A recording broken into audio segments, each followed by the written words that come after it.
Outdoor adventure won't wait for engine problems. Things like hard starts, rough performance, and lost fuel economy are often caused by fuel gum and varnish buildup. Seafoam can help your engine run better and last longer. Simply pour a can in your gas tank. Hunters and anglers rely on Seafoam to keep their engines running the way it should the entire season. Pick up a can of Seafoam today at your local auto parts store or visit seafoamworks.com to learn more. There's nothing like snook hook sets at dawn or catching a tarpon in the moonlight. Find your next fishing trip made easy on fishingbooker.com and experience the magic of the Sunshine State or any other destination on your fishing bucket list. Book a blue water adventure in search of sailfish or go snapper fishing with the kids. With over 6,000 captains and trips to choose from, planning your next one just got a whole lot easier. Download the Fishing Booker app on the Google Play or App Store or visit them online at fishingbooker.com to book your trip today. Hey everybody, listen up. I got mega huge news. Meat Eater Live is heading back out on the road. That's right. Join me and the crew. Clay Newcomb, Cal, Yanni, Spencer's going to be there. Phil the Engineer's going to be there. Meat Eater Live headed back out. Now, when you get every ticket, okay? Every ticket you buy, you get a signed copy of our new Meat Eater Outdoor Cookbook. This tour is celebrating the release of the book. Buy a ticket, get a signed copy, Meat Eater Outdoor Cookbook, wild game recipes for the grill, smoker, camp stove, and campfire, which I'll point out is a $38 value. Here's where we're going to go. April 23rd, the Mesa Arts Center in Mesa, Arizona. April 24, the Balboa Theater in San Diego. April 25, the Grove in Anaheim, California. April 27, the Crest Theater in Sacramento. April 29, the Union in Salt Lake City. April 30, the Egyptian in Boise. May 1, the Wilma Theater in Missoula. May 2, the Bing Crosby Theater in Spokane, Washington. May 4, Revolution Hall in Portland, Oregon. And May 5, the last day of the tour, Pantages Theater in Tacoma, Washington. For tickets and more information, visit the events page at themeateater.com. Hope to see you at the show.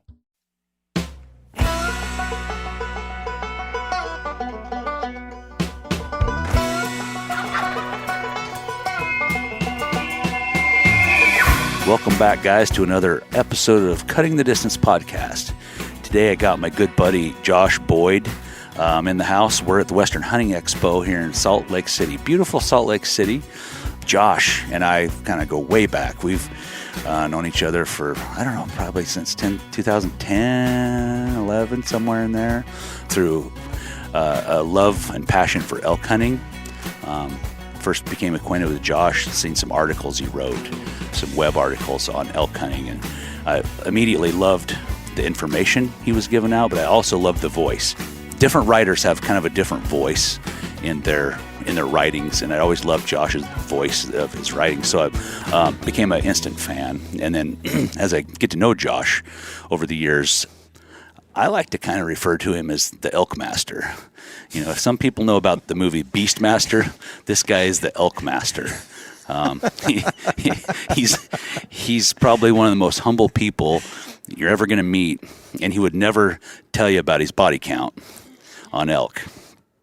But let's just say it's up there. And I'm not going to share it because some people don't like to share, with everyone. But let's just say very accomplished elk hunter, and I have the most respect for this man, and I'm just happy to sit down and have an official conversation on a podcast about elk hunting. I mean, him and I can get on the phone or sit there and BS each other at this trade show, and hours will tick by talking about elk. And it's probably one of the best elk conversational people I enjoy to talk to. So welcome, Josh. Oh, thanks, Dirk. Yeah, no, we could. It's an enjoyable topic, and like you said, I can talk about it for hours and any day, anytime. And I do know my body count, and I've told a few people, but the only reason I know it is because I keep a spreadsheet of where and when and how far I shoot each elk. And it goes way back, into the 80s. Yeah. And it's nice to be able to go back and look at the drainage, how far I shot, what it was. Like, it just sparks memories, but it just gives me an idea of how things have changed and kind of where I've kind of progressed as an elk hunter. So I do know my body count, and a couple years ago I had a number that I was kind of momentous for me, and it was a bull that was like, it took everything in my quiver to get this thing killed, and it was perfect. It was perfect, and it was a little rag bull. But it was a perfect hunt. So anyway, that's what I love about you. You love big bulls as much or more than anybody, but you also love rag bulls. You love elk hunting just for the pure love of the game. It's not about inches. It's not about anything other than, this is awesome. You look up one day, it's like, hey, I'm approaching a monumental number. That's cool. This is going to be really cool. And then to be happy with what you came home with. That's, not everybody has that attitude. So I appreciate that. Yeah. To me, I mean, success is packing elk meat. I love to carry elk meat out of the mountains. So anytime I can do that, man, it's success. It is a successful hunt. So yeah, we were just talking yesterday about what makes good elk hunting partners. That's a good conversation. People have a lot, and I have a lot with my friends and people who like to talk about elk hunting, and we focused on some the biggest key takeaway for me there was, and we're getting a little off track of what we kind of initially talked about this podcast is going to be about, but it's elk hunting related, right? But the fact that having a elk hunting partner that looks forward to your success more so, if not the same level of his own, is imperative for a good elk hunting relationship. And I know personally, I want my elk hunting partner. I almost want them to get an elk more than myself. And I always feel like that there's no greater gift that you can give someone is to call in an elk for them and see the happiness and the joy, successful elk hunting brings. Yeah. And some of the most tense situations for me, most nerve-wracking, are when I'm a caller and there's a bull coming in for a partner, and you can't see what's going on. You can hear it, and it's getting close, and you're just like, is this going to work for him? You're just on pins and needles the whole time, just like nail biting. Is this happening? And like, how can you make this happen? How can you work this bull? How can you get him in his lap? And to me, that is one of the most exciting, nerve-wracking things for elk hunting. When I'm the shooter, I get excited. I have to take some deep breaths, tell myself to calm down. Yeah. But it's way more exciting when there's someone else, like with the bull coming in, and you're trying to get it into their lap. And just seeing their success is great. But having a good partner is key. I sometimes feel like I try even harder if I'm trying to call an elk for somebody else. I might if I'm just doing it for myself, I'm like, I don't know, this bull seems like he's not cooperating. I don't know if we want to put that much effort into it. But if it's my friend, I'm like trying as hard as I can. Like, we got to get this elk in for him. Like, this would be awesome. I remember back to taking my son out elk hunting when he was 13, his first year bow hunting. He'd rifle hunted the year before, bow hunting 13, and calling in this bull, and as we're moving in on this bull, the bull wasn't getting real hot. He would just kind of chuckle and rake. And if we messed with this bull the day before, and if I did a full bugle and got a little bit aggressive, he'd move off. So I'm like, we got to play this super reserved. So he would chuckle and rake, and I would chuckle and rake. But every time he'd rake, we'd move up 10 yards and move up 10 yards. And pretty soon I can see that his antler tips, and we're kind of coming up this steep hill, this old logging skid trail. And he would rake, chuckle, and then he'd stare down the hill at us. Then I had this big stick, and I would just beat the crap out of this tree, and I'd grab the tree and I'd shake it, and I'd let him see the stick even moving. And then he would see that, and then he would just go tear right back into that tree again and chuckle.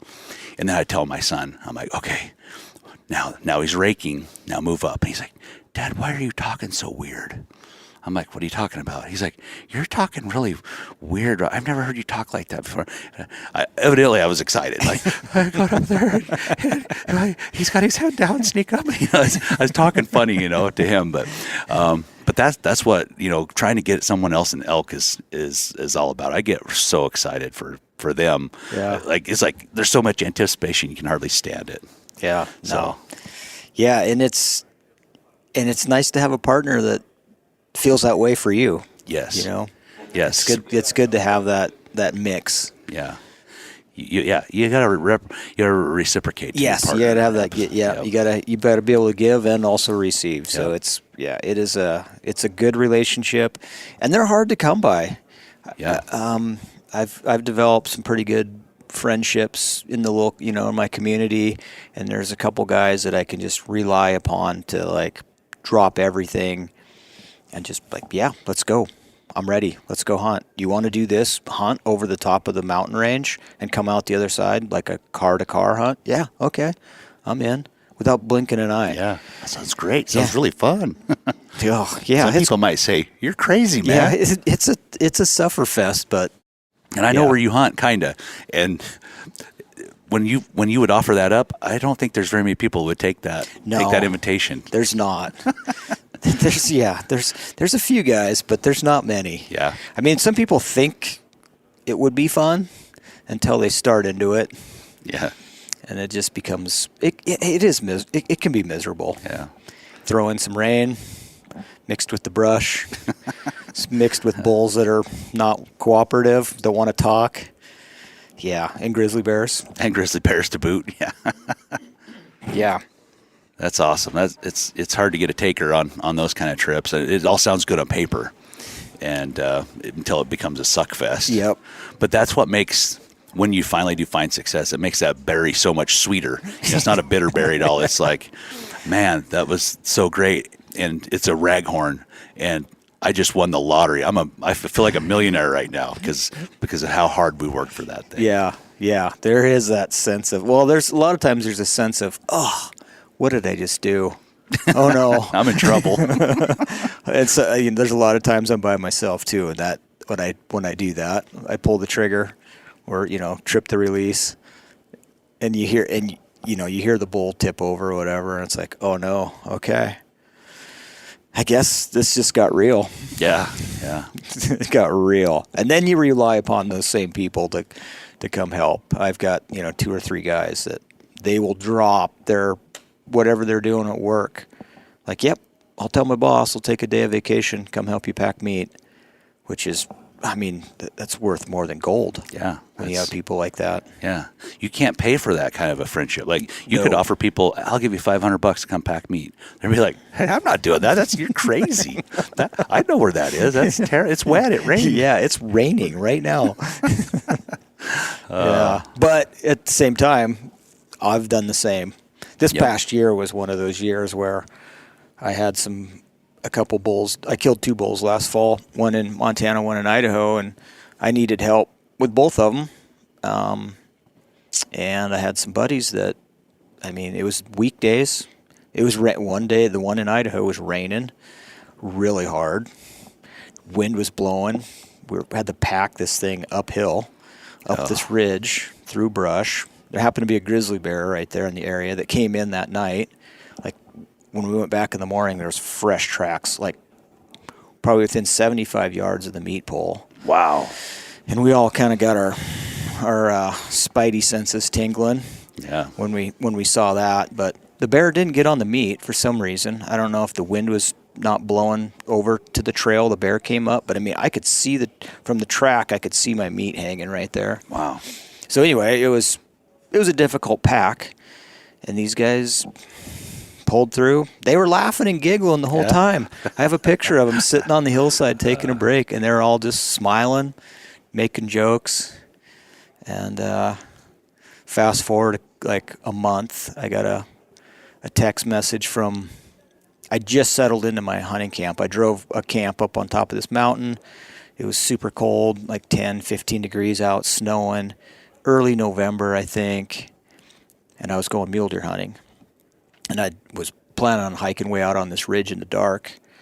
And so I had a fire going in my teepee. I was hanging out, and I turned my inReach on, and I get a message from my buddy Tyler. He's like, we got 2 bulls down over here, 10, 15 miles up the river from where I was camped, but about a 2-hour drive if I had to go off the mountain and down into the valley. And I'm like, well, I mean, my first instinct was like, oh, I'm settled in. I'm about to go hunting in the morning. I want to shoot a big mule deer. I know there's a buck out here. But my reply was like, yep, what time you want to meet in the morning? Yeah. So, yeah, I mean, you gotta reciprocate. If you're asking someone to pack for you, you have to be willing to do the same for them. Yeah. Anywhere they kill one at any time. So that's sort of the rule I go by. Yeah, I love and that. And it all evens out. Yep. Yeah, I love that. So, Josh, for those who don't know you, your personal life, what do you do for a living? Tell our listeners a little bit more about Josh Boyd behind the scenes, beyond the elk hunter. Yeah, so I work for the U.S. Forest Service in the realm of hydrology. So what I do for the forest is I monitor water quality and stream health and analyze for any activities that occur on the forest that will affect or not affect waters and streams and the health of rivers and stuff. And so I do a lot of monitoring of stream flows in the spring and summer. I also measure different parameters of a stream channel, like to kind of measure the health or the status of that river channel and to see if it's like functioning properly, and looking for disturbances, mostly past disturbances that have occurred historically, and then try to like remedy those through some restoration efforts, like some stream channel restoration work. So some of the stuff in the summer, we implement projects where we're rebuilding like rivers, like installing, like rerouting the river in places and rebuilding the riffles and the pools and adding wood and rock and changing the slopes of everything and changing the meander patterns of the river. So it's real technical work, but it's super like just fun to do. And when you're done, it's incredibly satisfying to see the end results. It's one of those things where it's like hands-on, tangible results. And we monitor it over years to see how it's functioning over time. Are the fish populations coming back? Are our slope patterns, profiles of the river maintaining? Are they staying within this suite of slopes and dimensions that we built it at? That's super satisfying stuff, just to see the health of some river systems become improved over time. So, and then in the winter, I do a lot of planning, designing for those projects, but I also go out and measure the snowpack. For a sister agency, we're a cooperator in the snow survey program. So we collect snow data and send it off to the NRCS. It's like starting in like December through April. Okay. And so that data is used. We use it to plan projects, plan runoff, and just kind of look at like floods potentials. But the NRCS uses it to like forecast like reservoir volume, operations, irrigations, like how much water is going to be available to people later in the summer. So, is some of that data displayed on SnowTel?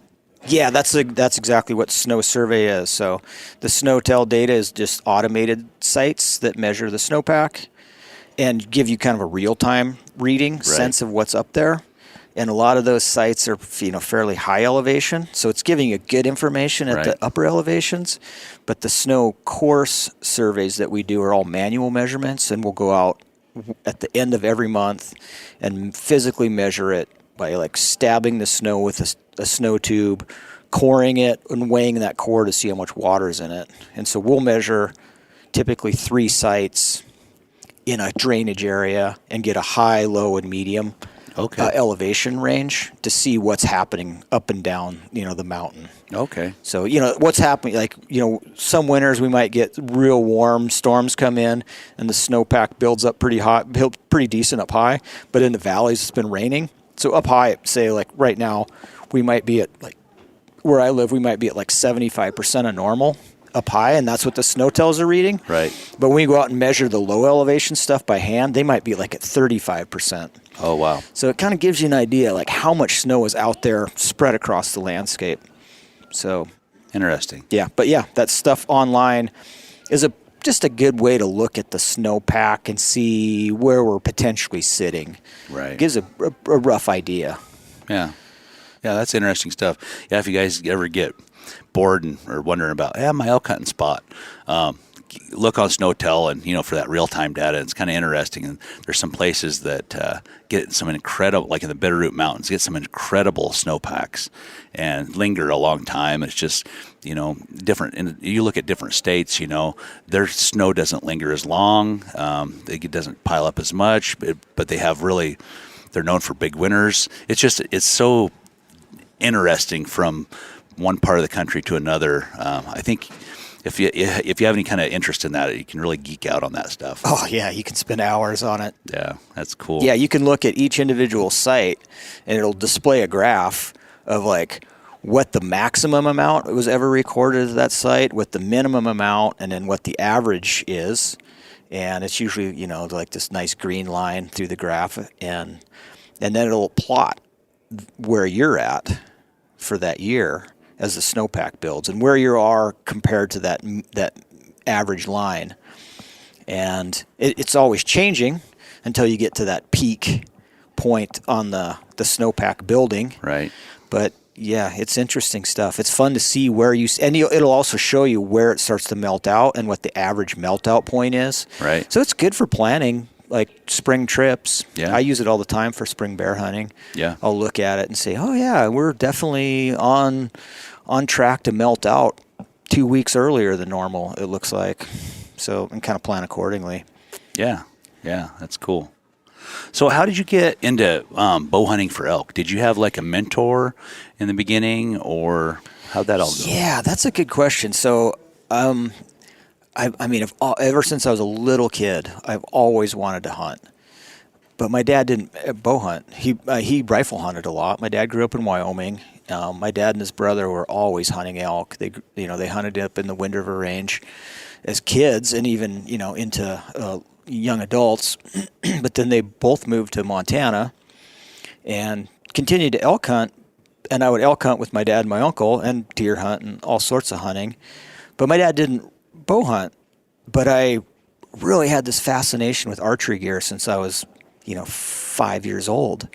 And my grandpa made me a little longbow out of a piece of laminated, I don't even know what it was. It's almost looked like plywood, but I just walked around and shot everything I could with that thing. And then I I traded my buddy down the street a fly rod for a bow, like one of those old Sears compound bows. Oh yeah, I remember those. Yeah, it was almost like they're almost like plastic. Yep. It was like a compound bow, but it was like 50 pounds, and I couldn't draw. I was a little kid. Yeah. I couldn't draw the dang thing. So I'd like sit on my back, and I'd draw it with both hands and put my feet on the riser, and I'd shoot arrows out in the field, laying on my back. But my parents were like, yeah, you can't be doing that. We're going to get you a bow that fits. So they ended up buying me a little Martin Bobcat. Oh yeah. When I was a little kid, Those are little nice. compound. It was a cool little Those bow. are cute little bows. Yeah. So and there's my best friend down the street. His dad bow hunted, and his older brother bow hunted, and they were kind of known in the community of being like successful elk bow hunters. I mean, they'd killed a couple elk. We're talking 80s. Right. When like killing an elk with a bow was unheard of. Nobody was doing it really. Yeah, it was like if someone got one, they were kind of like put on a pedestal and looked at as like this hunting hero. He's good. Yeah, so I kind of, like my buddy kind of brought me down the street and let me shoot with him and his brother and his dad, and they kind of helped me out. And there was a point when I could finally draw enough poundage where I felt comfortable to go elk hunting with a bow. I bow hunted whitetails across the street when I was 12. But I don't think I went elk bow hunting until I was probably like 15. Right. I could finally draw enough poundage. And I was accurate enough that I could probably shoot an elk, out to 20, 25 yards. And so I'd go with my friend Dale and his brother Kenny. His brother Kenny was like, I don't know, we were 15. He was probably like 20.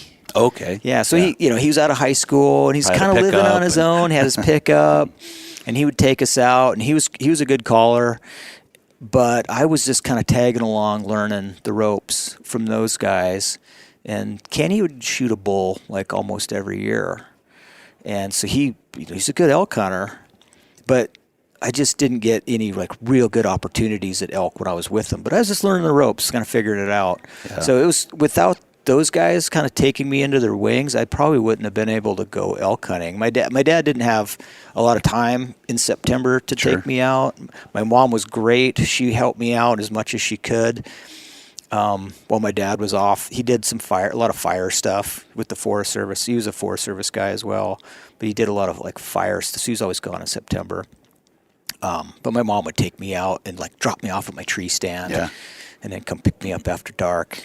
So I'd hunt whitetails when I was younger, but for elk hunting, my mom's not going to drag me up in the mountains, and or just drop me off anywhere. Right. So they're super supportive. And they let me go out, with the neighbor down the street, my buddy and his dad and his older brother. So those were my mentors of the area. But I just remember, like, when I was like 10, 11, 12, the neighborhood right behind where I lived, I walked back there one time, and one of the local guys rolled in with a elk in the back of his truck, and, it was in whole. The rib cage was split open. Yep. He had his bow jammed in there. I just vividly remembering those orange Easton arrows in his quiver just sticking out of the rib cage. XX75s. Yep. Bear razor heads were what people were shooting back then. Everybody's shooting PSE from the local shop over in the Flathead. So it was like, when I saw that, I was like, I want to hunt elk with a bow. I want to get all one of those. I want to do. Yeah. And so I've kind of tried to gear my life towards like my lifestyle to like be able to hunt as much as I can. Hunt elk. I want to live in places where they're available. I can do it every year, and I can do it as much as possible. Yeah, I think I succeeded. Yeah, you've done great. You've built a great life around that.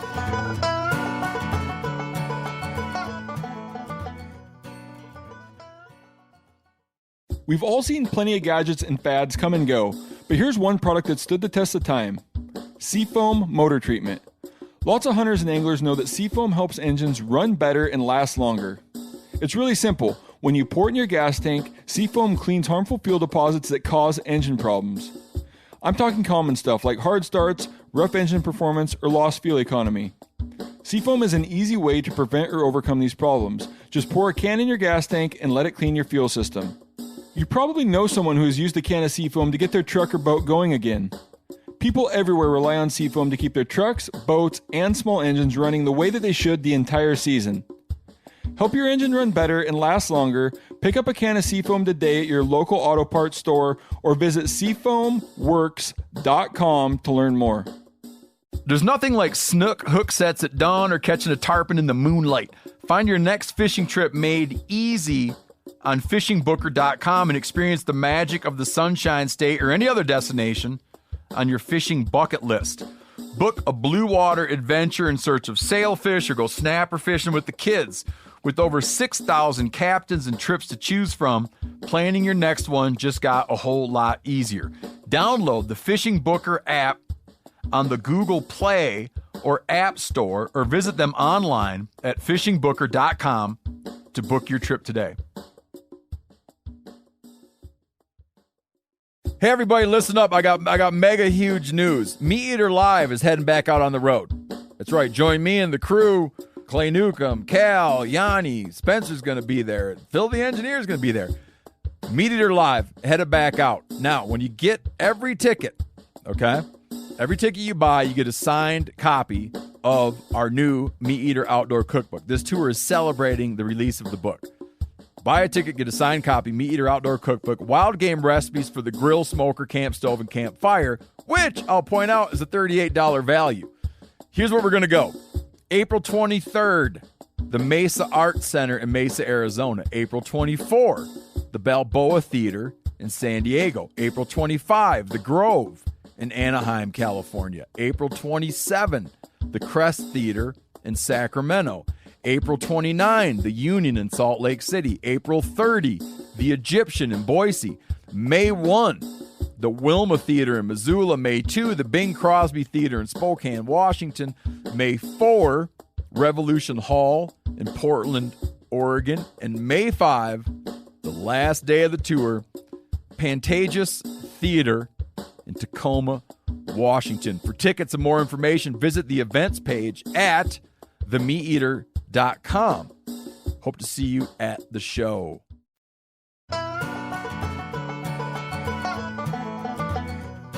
I feel like your career, your personal career, is a very complimentary field to be in to help you achieve those life goals of being an elk hunter.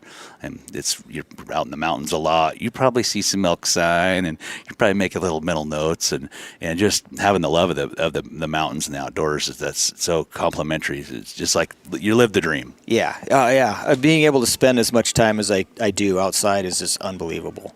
I mean, I get to spend a ton at work, and then a lot of my free time I'm out. I mean, I probably spend, counting time at work and hunting and other activities, it's easily 250 days a year I'm outside. Wow.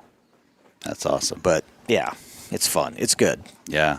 Your beginning elk story is reminiscent of mine a lot. My dad and uncle, they went elk hunting all the time, rifle hunting. They were never bow hunting.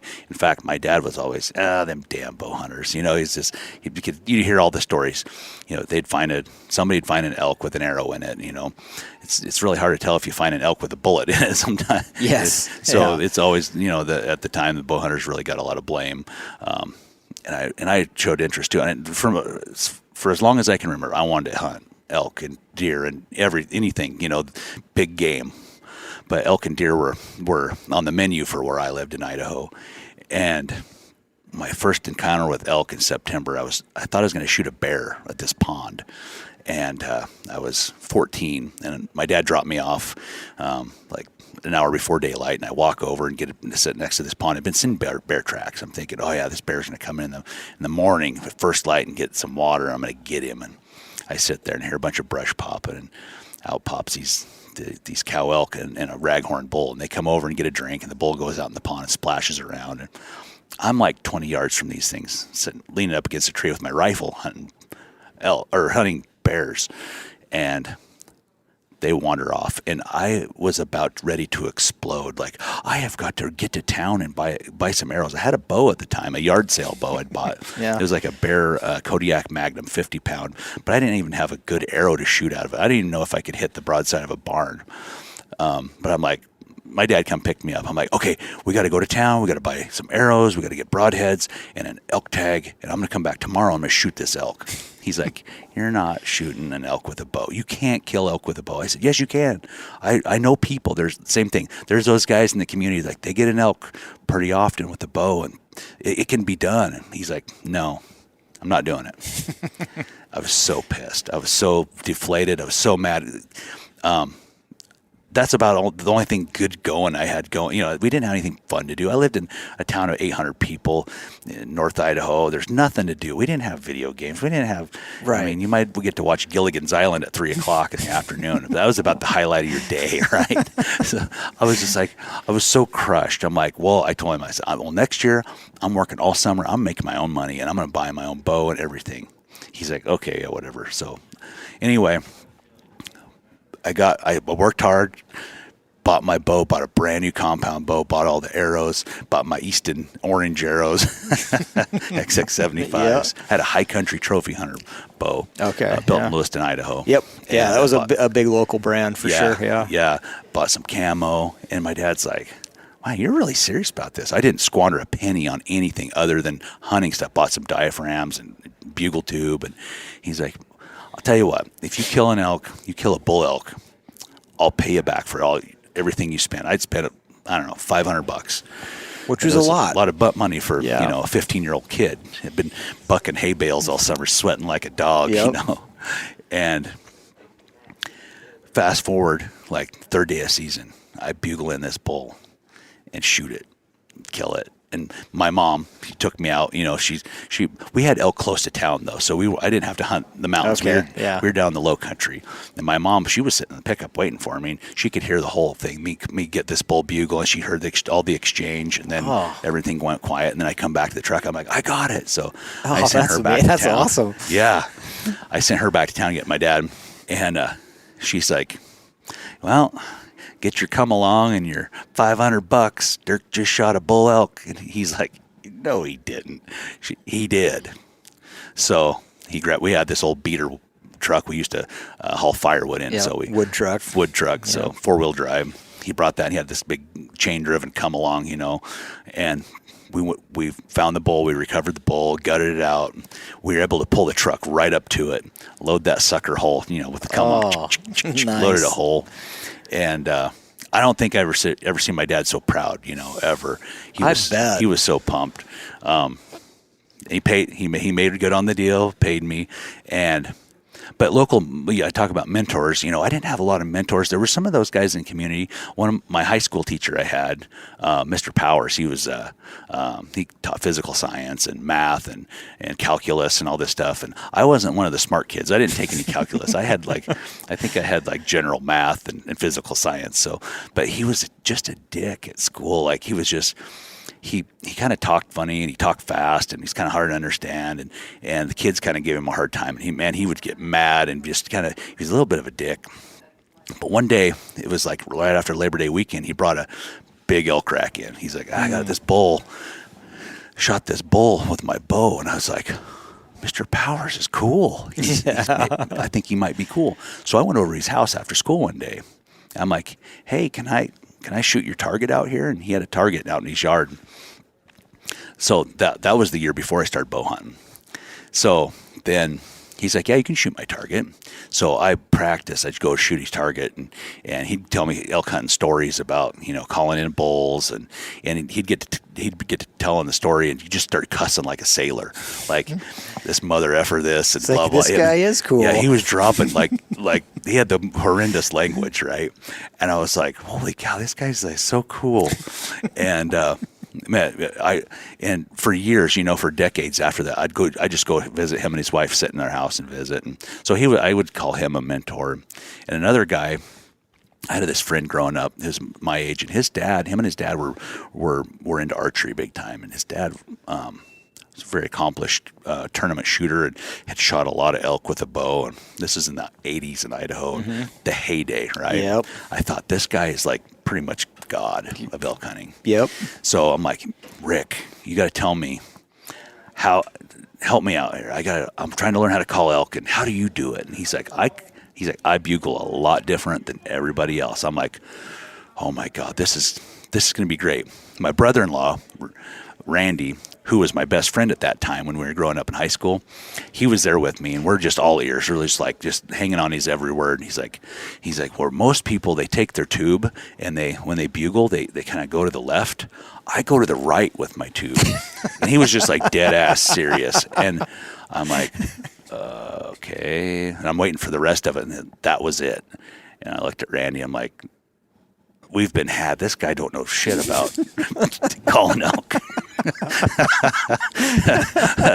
So we're like, okay, cool, man. See you later. So we had our tubes and our calls and just would blow them constantly, nonstop. My dad and I were cutting firewood one time, and I was blowing my elk tube, and pretty soon a whole bunch of ravens came in, like 10 ravens just came flocking in and like in the tree, and they stopped and perched in the trees and were looking down. And I'm just ripping bugles, and I'm like, I don't think that's a good thing. I'm calling it ravens. They think something's dying over here. Oh, that's too funny. Yeah, that is fun. Yeah, it was like learning to call was one of those things that like some guy. Well, when I started, people were voice bugling a lot. Yes. Carrying PVC pipes. Yes. They would spray paint them. Some of them had special they'd heat them up with a torch and put a little bend in them. Oh, yeah. To get the sound waves to travel differently or something. A lot of voice bugling. Yeah. And then the diaphragm came along. And then We know how that turned out. Yeah. It's changed. Oh, it changed the world. Changed the sport for sure. Yeah. My brother's had a friend named Harley, and he was a big bow hunter too, and he was telling me about he was one of those voice buglers with the PVC pipe, and he's telling me about, I bugle this bull so long my throat bled, And he was one of the guys that would inhale, bugle. Yes. It almost sounded like he was calling hogs. That's the way I had the voice bugle. Yeah. I couldn't do it blowing out. I had to like suck in, and I could do it, especially as a teenage boy. It was a lot easier. Yeah. But as an adult, no, it hurts my throat. I do it. I Can't try to even do it think every about now and then. And if you even if you grab your trachea and constrict it a little bit, it'll help the sound. But I end up like coughing a little bit, and it sounds like I'm trying to squeal like a hog or something. Right. It just sounds terrible. But so tell me, do you rely on calling a lot, or are you more of a spot and stock? Do you kind of do a hybrid? What's your go-to? Everybody kind of does a little different thing. Yeah. So I mean, the local herds that I hunt, I'm a caller. It's thick, it's brushy, heavy, deep timber, and if they're not talking, it's really hard to kill an elk. Yeah. So I rely on calling when I'm hunting the local elk. Yeah. I've hunted elk in a bunch of places, and I find that the more open ground there is, the less I call, and the more I rely on just dogging, just kind of shadowing a herd or shadowing bugles, working in close. Some of the bigger bulls I've killed with my bow have been in more open country, like east side of Montana or central part of Montana, southwest. A lot less timber. Less timber, just more patchy. They spend more time in the open, so you can get visuals on them. You can see where they're going to bed. You can hear them in their beds, or you can hear them when they get up from their beds. So I tend to do a lot of like just strategic dogging, placement of myself between them and where they want to go, or just creeping in next to the herd and hoping the activity of the chase will bring them in. So I kind of rely on a little bit of both when I'm hunting that more open country, and places where there's more elk. You can get by with not calling as much. It's nice. I'll locate a lot of times, and then I'll sneak in. But I love to call elk. I mean, it's one of my favorite things to do. And I love calling brush country bulls, like some of that brushy stuff, in western Montana or central North Idaho. All that stuff it's thick, it's steep, and man, you'll have a bull 50 yards away, and you can't see them. Yeah. You can hear them, they're coming, and you don't know what it is. And I think that's a big part of the draw for me is you don't know what it is till it shows up, and then it's always a surprise. Sometimes, you'll call a bull in, or you'll think you're on like a small bull because they're being timid and they're squealing, and next thing you know, it's just this dinosaur just turns his attitude on and spins around and is like, I've had enough, and will just growl on your face and push through the brush, and it's like, oh my God, this was the bull I was chasing? I thought I was just gonna like try to kill this raghorn up here. But I like to call.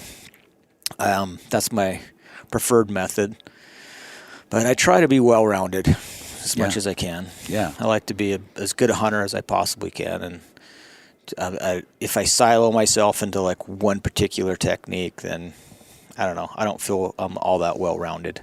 Yeah, I like that. I think that's super important, and for folks to realize is, calling will take you so far in a certain type of terrain, but like you mentioned, that open country, you definitely, it's great to locate and stuff, but you're probably going to have to do a lot more shadowing, a lot more strategic movement without calling. Maybe you call again when the time is right, but maybe not. It's just being smart, hunt smarter, right? I think some people kind of don't understand that. They think, oh, well, I can see those elk from 500 yards away across this open country. I'm just going to call them in. But more times than not, then they're probably going to go the other way because they can see there's no elk over there. Right. But it's almost like a chess game or some kind of a poker game. I'm like, you got to really hold your cards tight until the time's right. Yeah, and I think in that open country, there's just more elk, and there's just those bulls they don't care that much about the other bulls. Right. They're just more concerned on what that herd's doing. So they're not, I mean, they're callable for sure, but they're just not as concerned with another bull coming into the herd to check stuff out. They're like, oh, that guy's way over there. I'm not worried about him at all. Right. The cows are right here in front of me. I just got to sneak in there and peel one off. Right. So, in other places where it's thicker and there's less elk densities, there's just not as many elk, so the bulls are more susceptible to, like, all right, I've got these 2 cows, I'm keeping that bull out of here. I'm going to be more susceptible. He's going to be more susceptible to going over to a call, I feel. Yeah. I agree. I agree with that. Do you think, how much has elk hunting changed since you started, like especially archery elk hunting? How much has it changed? And do you think technology, how's it affecting? Is there any kind of technology you're concerned about? There's always that slow creep of technology and changing. It's hard to tell how it's changing and how quick it's going to come, or even to foresee that it's going to change it until it actually happens.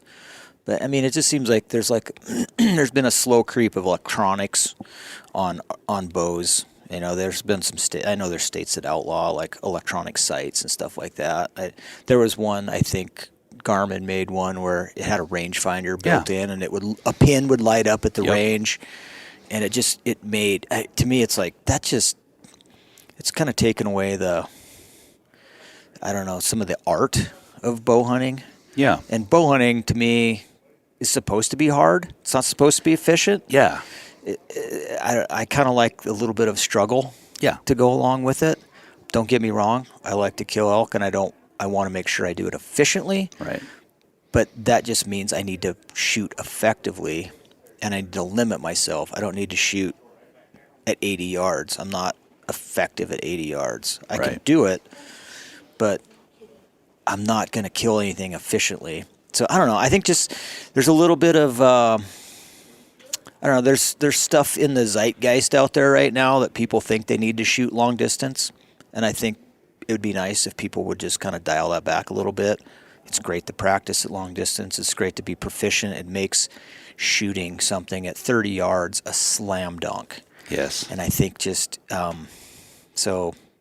slow creep of technology is changing things. I'm not saying it's good or bad, but as soon as bow hunters start to become more effective at killing animals, the fish and game agencies are gonna try to dial that back some way. They might put equipment restrictions in place, or they might just start issuing fewer tags. So I don't know. I just think that the creep of technology it's slow and steady, and it's hard to tell what it's doing until it actually kind of happens and it kind of comes into fruition and more focus. You know, people start to realize what's going on around them. So that's changed a lot. I mean, technology in archery equipment has changed tremendously since I was a kid. Yeah. And I started. But so is rifle technology. Yeah. And is it good? Is it bad? I don't know. It's hard to say. It seems like, I don't know. It seems like the success rate for archery hunters hasn't changed that much. No. I think the elk have kind of adapted to people's techniques. Right. I don't know. I know they're not as callable as they were back in the day, so they're just more tuned in to like people's hunting styles and the dangers that are out there. Yeah, I think you're right. I agree with all that.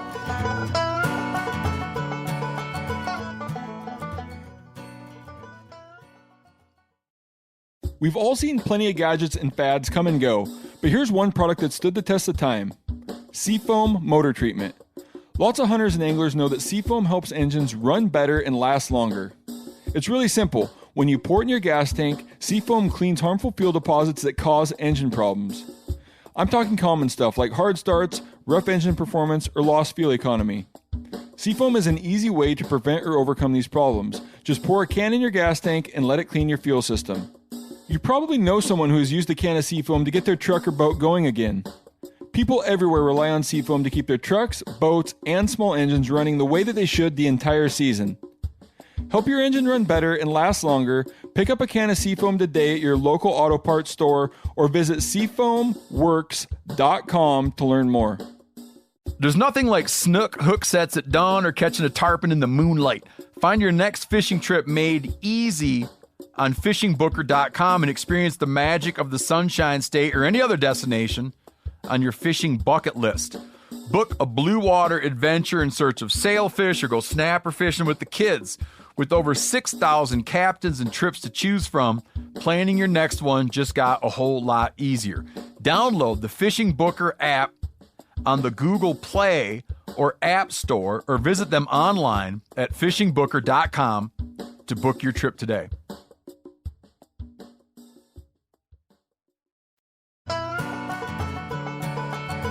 I agree. Like, absolutely, you should practice 80 yards and 100 yards and become super confident and super proficient with your gun or your bow. That way, you know, those 30-yard shots are they're just a slam dunk. A 40-yard shot's a slam dunk. But a lot of us practice in our backyards on a very controlled environment. You know the distance. It's easy. You're comfortable. There's no pressures. You go out. It's like, yeah, I'm really feeling like shooting, you know, and Right. I feel like shooting long distance today. And man, you know, I was shooting my bow and I can hit good at 100 yards or Yep. 120 yards, or, you know, the sights and the technology we have today for these bows. You know, we can get the slider sights. We can, you know, move them and do all these crazy accurate shots. But I will say this: I've been to a lot of these elk training camps where we have shooters there. You know, whether they're seasoned vets or people who are new, and when they sign up, they have to put down what's your maximum effective range. And some guys will be like 50 yards, some guys will be like 70 yards, some guys 30 yards. So day one, we say, okay, hey guys, you guys wrote down a number. We're here at the archery range. Got your bows, cool. You call them out. Hey Josh, you said you could shoot effectively to 80 yards.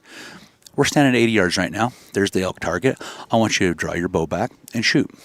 Make a killing shot on this elk. And you got 30 other people standing there looking at you, judging you, wondering about you. The pressure's on. Dirk pulls out his cell phone and starts videoing you for about 6 inches away to make you uncomfortable. Okay, you said 80. Let's do it at 50. You know, we're just going to start at 50. we're going to help you out. We're going to start at 50. I don't know how many times, like at the 50-yard mark, most of the class said, you know, 50 yards, they're dynamite. Sometimes they don't even hit the target. And if they Wow. do, it's like in the ass or in the neck, or, you know, they barely hit it. You know, very few are a lethal killing shot.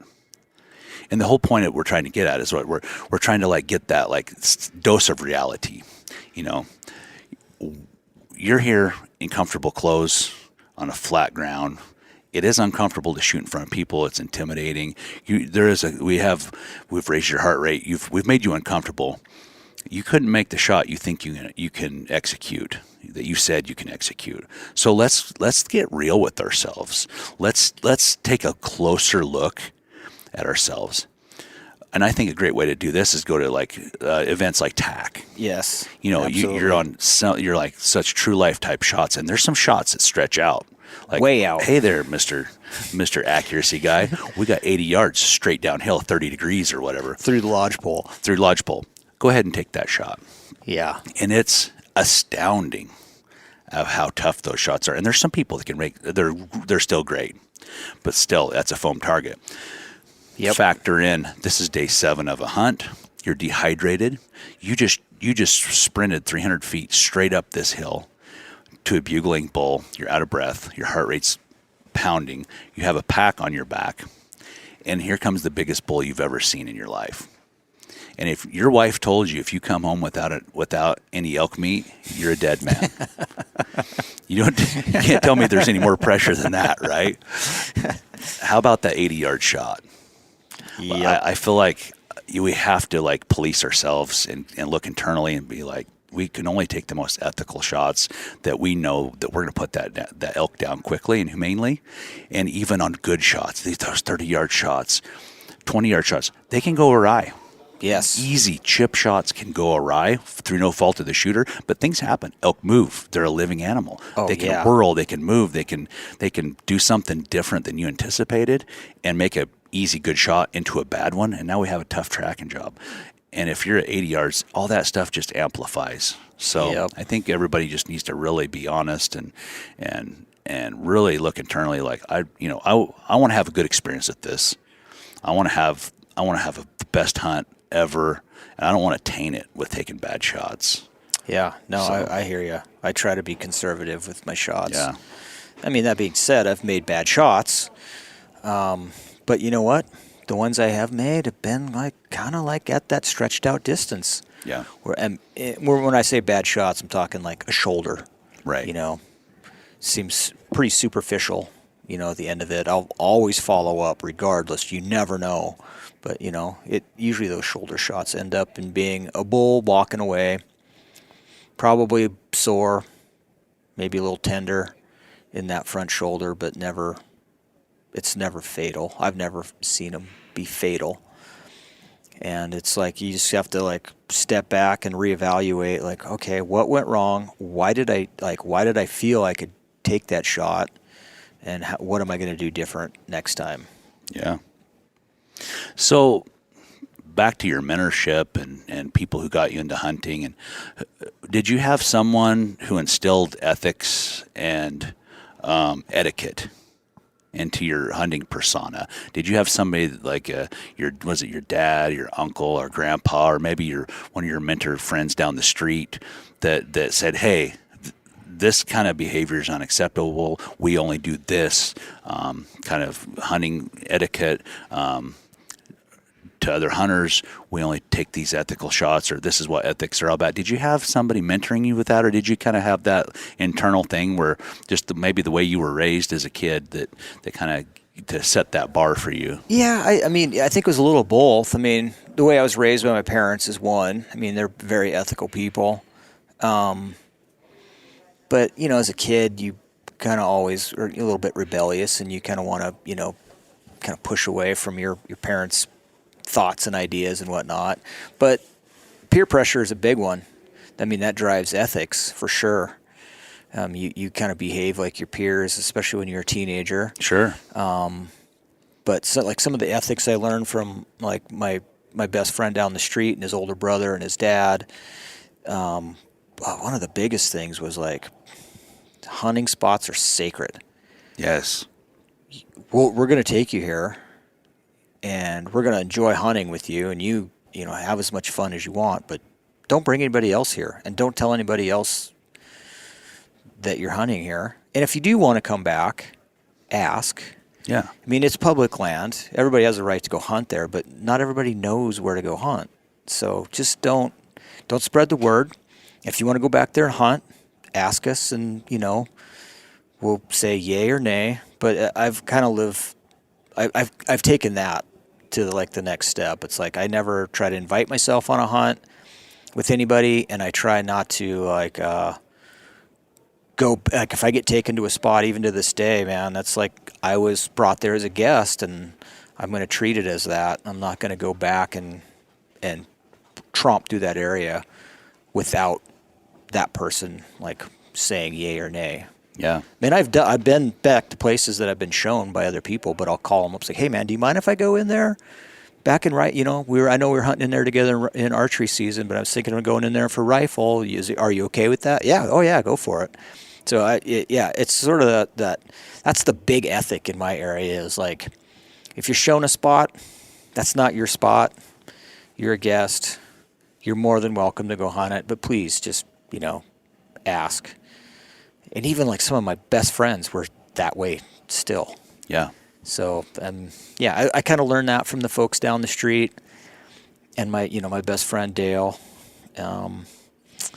And, you know, there's been some stuff that like you see stuff in the community of people doing sketchy stuff, and you hear of people doing sketchy stuff. And I don't know. You just tend to develop like ethics as you age too. You kind of realize the repercussions of your actions and how they affect everything, and they really affect your reputation. Like as I got older and I became more successful as a hunter, I started thinking, I was like, man, I can't make a mistake. If I got busted for like shooting something after hours, or you name it, shooting something out of the truck of my truck, which is illegal, it would like people would be like, that dude, everything that you've done up to that point is now suspect. Yes. Like your whole record is now suspect. Like, oh yeah, I knew that guy was shady. He shoots out of his truck. Yeah. Or yeah, he trespasses and everything he kills is on private. Kind of, so you just, I just kind of came to that conclusion, like your reputation is everything. And once it's soiled, it's hard to get it back. Yeah. So don't soil it. And just try to be as ethical as possible. Mistakes happen. Yeah. Sure. Honest mistakes happen. Absolutely. There's some people that do stuff nefariously, and they're doing it on purpose. Right. And trying to break the laws, trying to weasel their way into success, and it's just, I don't know. I just don't want to like have this animal tainted by any of that. Like one of these animals I kill, I just don't want them tainted by cutting corners, right, so to speak. So I don't know. I just developed that as I've aged, for sure. It's just been one of those changes in my mindset. Like, yeah, your reputation is super important. At least mine is. I feel like it. Yeah, yeah. I have a lot of I have a lot of self-respect for myself, to where I don't want to do stuff to make. I want to be able to hold my head high and people to be like, hey, there's Dirk. Hey, he's a good guy. I don't want to be like, oh, hey, there's that asshole that poached. Right. He did all this crazy stuff. He did all these things. It's like people would look down on. I don't want to be known for that. Yeah. Yeah. And I know, like, I've been fairly successful hunting, elk and deer and black bears and whatnot. And I've heard rumors in the community about myself, which I find quite funny. Yeah. But I've heard, he shot that whitetail over bait. Or he totally shot that in the spot. I mean, it's like, dude, when you do stuff legit, the rumors still come. Right. And if you got caught doing something illegal, it's only going to like be magnified. Yeah. Everybody's like, I told you so. Yep. Told you so. I knew it. I knew it. Yeah. Yep. Exactly. I had his number. Yep. So the guys that I hunt with, they're all super ethical. They're all very restrained on how they operate in the mountains, and we just try to do the same. We try to act the same and feed off of one another. Yeah, I feel like right now, every year there's growing more and more division in the hunting community, and I think a lot of it is around ethics and etiquette. And I feel like a lot of it is to blame to a lot of these, the new adult onset hunters who haven't had that mentor to guide them, to say, hey, we don't do this. That's not cool to treat another hunter this way, or to take these kind of shots. That's not acceptable. They don't have grandpa or the guy down the street that's telling them, hey, this is the right way to do it. You don't do it that way. Or maybe they didn't have an upbringing where mom and dad, taught them right from wrong. Right. But now they found interest in hunting as an adult, and lately I dwell and I think on this a lot, like the turmoil and the division in hunting, and I feel like people need to really think about, instead of like tearing each other down and beating each other up, especially on public, on social media, instead of doing that, like what can we do? What I can do, what you can do.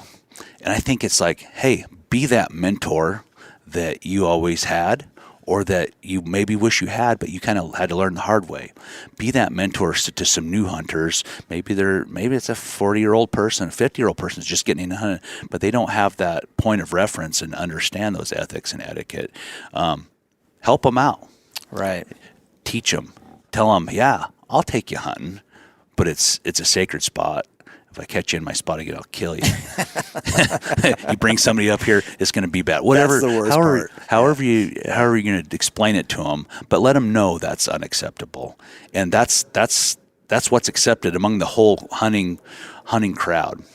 And I think if we can help each other, mentoring out. If you're in a position to mentor, do it. And sometimes we're really guarded, I think, as hunters, because we don't want to share any of our secrets.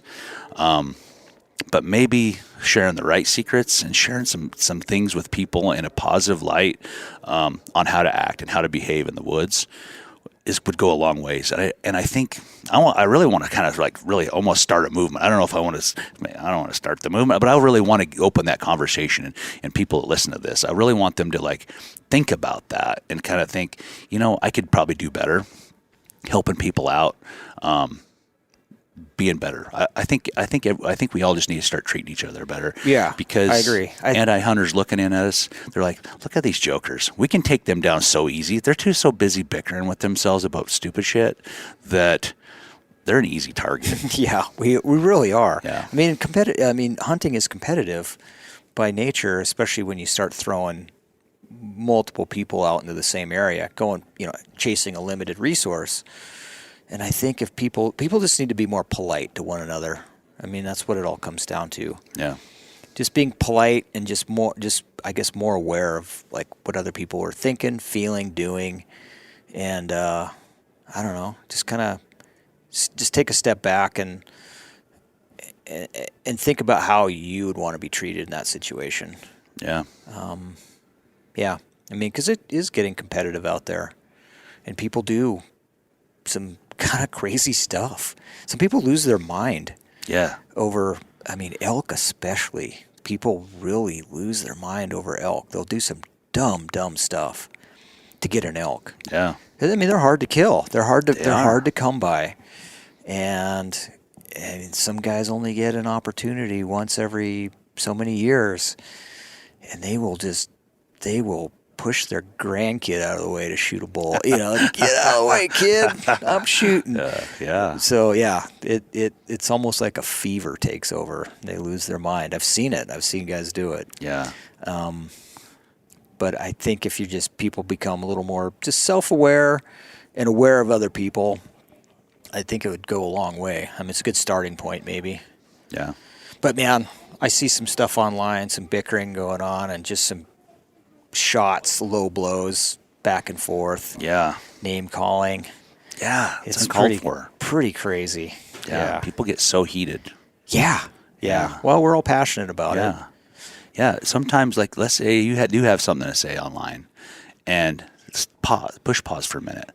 Think about it. Put your phone down for a little bit. Think about it and be like, how can I tell this other person they're an idiot without telling them they're an idiot, and give them something to take away of value? Right. If I call you an idiot and you're to your face or just on social, all you're going to do is I'm going to walk away. You're going to walk away mad. Right. But or if escalate it. Yeah, or escalate it. Yeah. Or if I try to have that conversation, like, hey, I understand maybe where you're coming from, but did you think of this or that? And just try to maybe put your opinion out there in a polite way to where it's non-confrontational, but for them to think about that. I feel like you are really good at like those kind of conversations.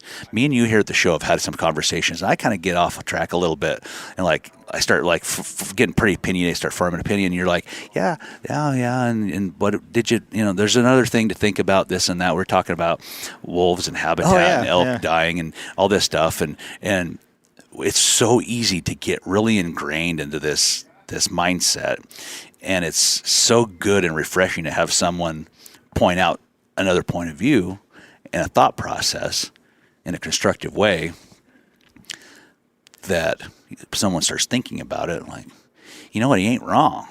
And pretty soon, I think it caused you to think deeper. Right, if you're yeah. the opinionated guy that's kind of trying to, get a little bit puffed up. So if you want to correct someone and help them out, maybe don't call them an idiot or a jackass. It'd be better to like give them another way to think about something in a polite way. Maybe like your grandpa might have done, or maybe your favorite person would give you a different way to think about something.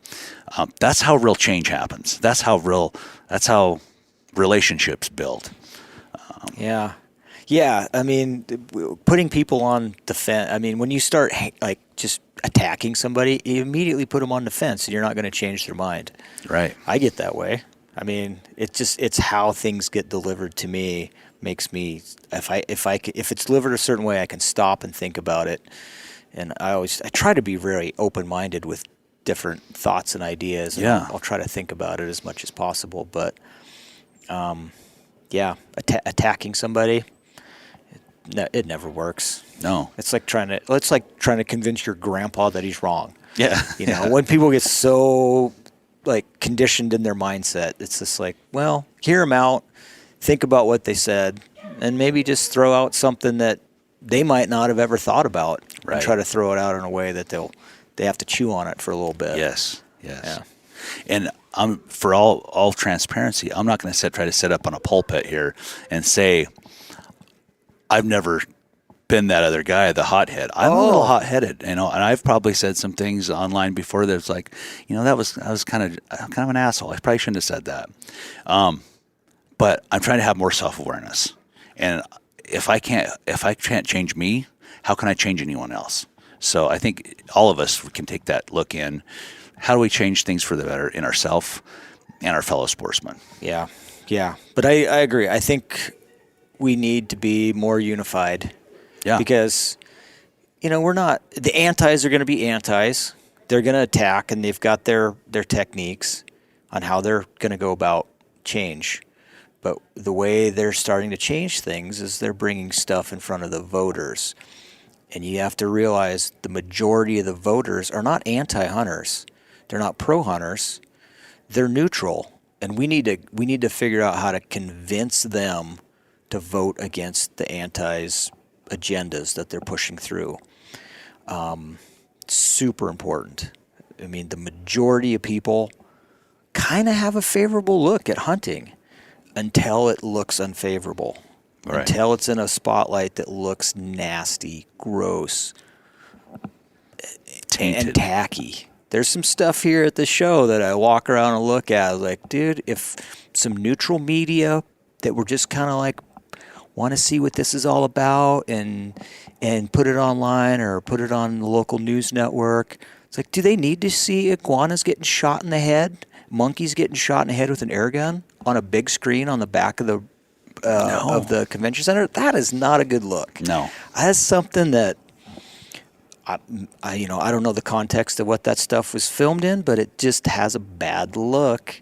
And it's like, let's just maybe keep that stuff to ourselves. I'm not saying censoring, but we just need to think about our image and how it's presented to the non-hunters, because those are the people who are going to decide. The antis are going to vote, for their ballot initiatives every time. Right.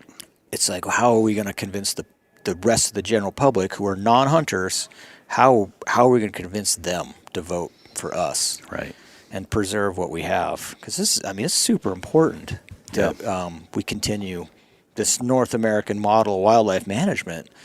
It's like what drives this whole industry right here that we're sitting at, but it's more than that. The industry is whatever. For me, it's like how I maintain my sanity in life.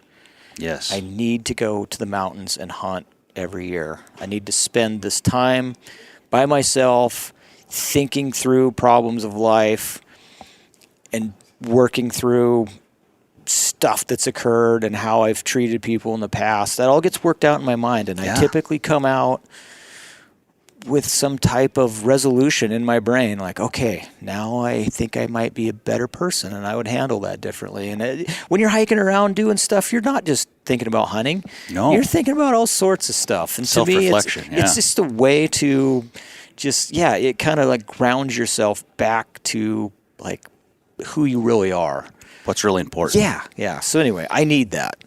And if hunting seasons go away or they get reduced, trimmed down to the bare bones, maybe, we could only do it, say if you could only elk hunt once every 5 years because the permits are cut back so much that, you have to draw for them.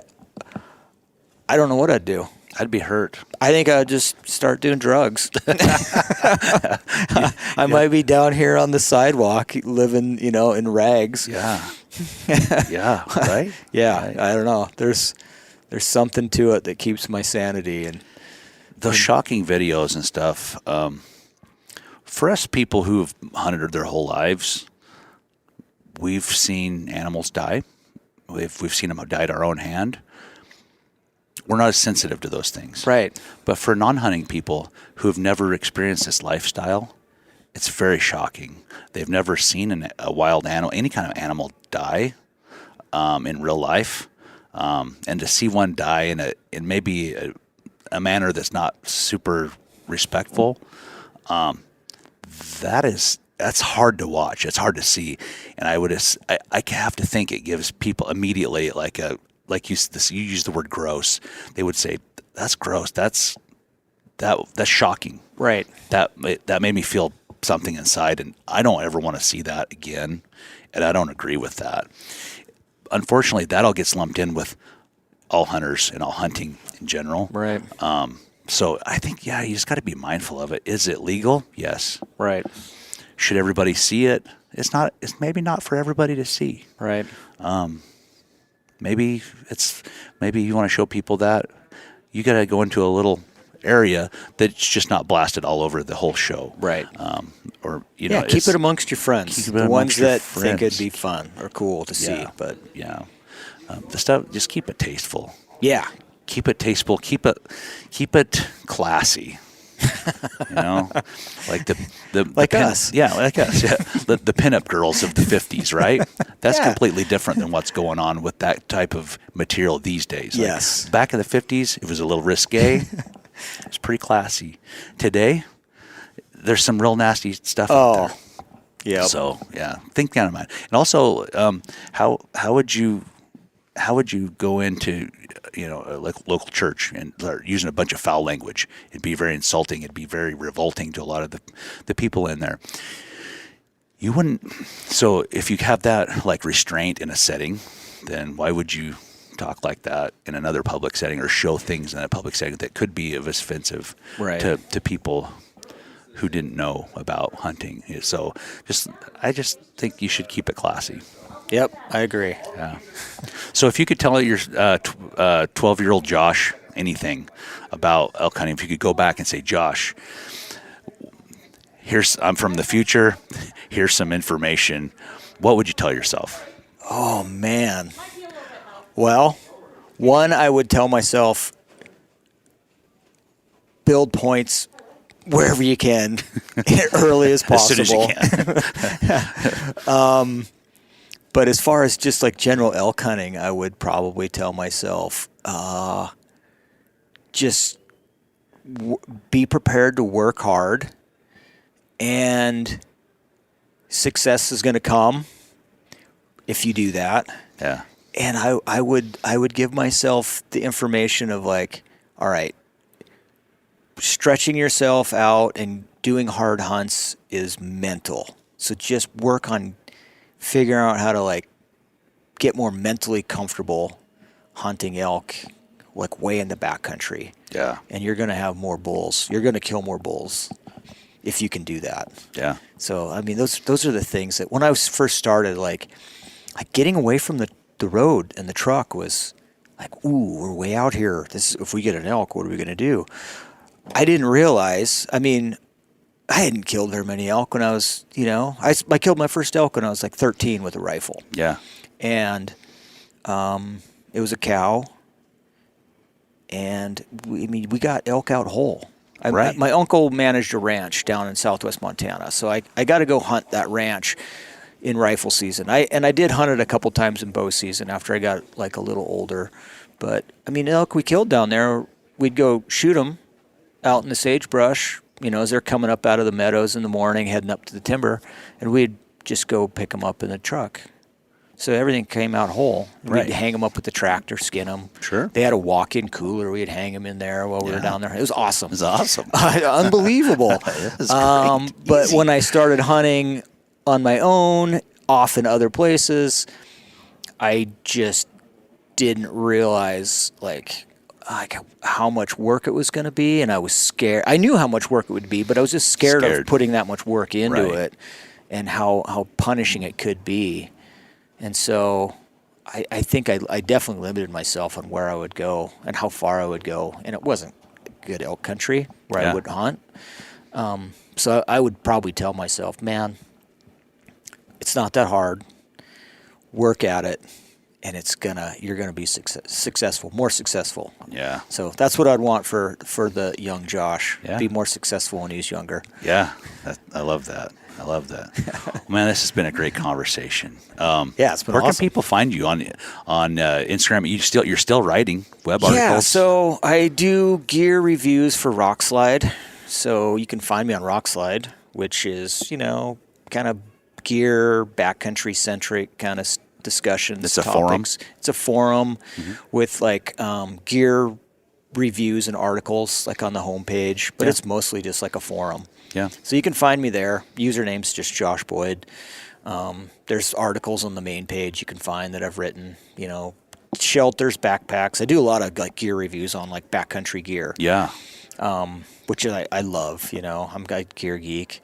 So you can find me there, and you can find me on Instagram. I've reluctantly been on social media. I remember years ago, you and I were talking at Attack, and you're like, are you on Instagram? I'm like, no way, Dirk. He's like, you should get on it. I'm like, I don't know. And that might have been like the next year. Brinker and Ryan Holm from Mystery Ranch both kind of talked to me about it. It's like, you should get on it. I'm like, okay. So I'm on it. Yeah. Back then it was a whole different world. It was. Instagram was like cool pictures and little stories and stuff people would write. Photography was king, and that's what I loved about That's Instagram. what kind of got me. That's what kind of convinced me. It's like I like looking at cool images from people that I, respect and have a lot of talent. And now it's like ads and videos and just stupid stuff. It's so shallow now. Yeah. I hate it. I do too. It's one of those things, necessary evils, I guess they call it. So Yeah. What's your handle on Instagram? Josh _Boyd _MT maybe something like that. I could look, but I bet if you just wrote in Josh Boyd MT as in Montana, you'd probably find me. There'd probably be a few guys on skateboards in the city though with that same name. There might be. No, just kidding. Well, man, thanks so much for taking the time to join me here. It's been a great pleasure catching up and then recording this podcast as well. Yeah, it's been great. I've loved our conversations this whole week. So awesome. This has been a good one. Yeah, we'll travel safe back home. Thanks. Yeah, thanks.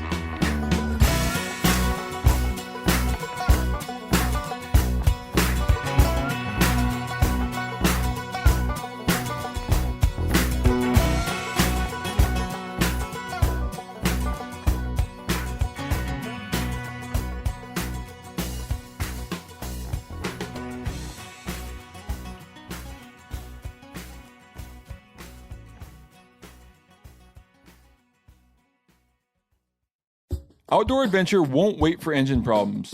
Things like hard starts, rough performance, and lost fuel economy are often caused by fuel gum and varnish buildup.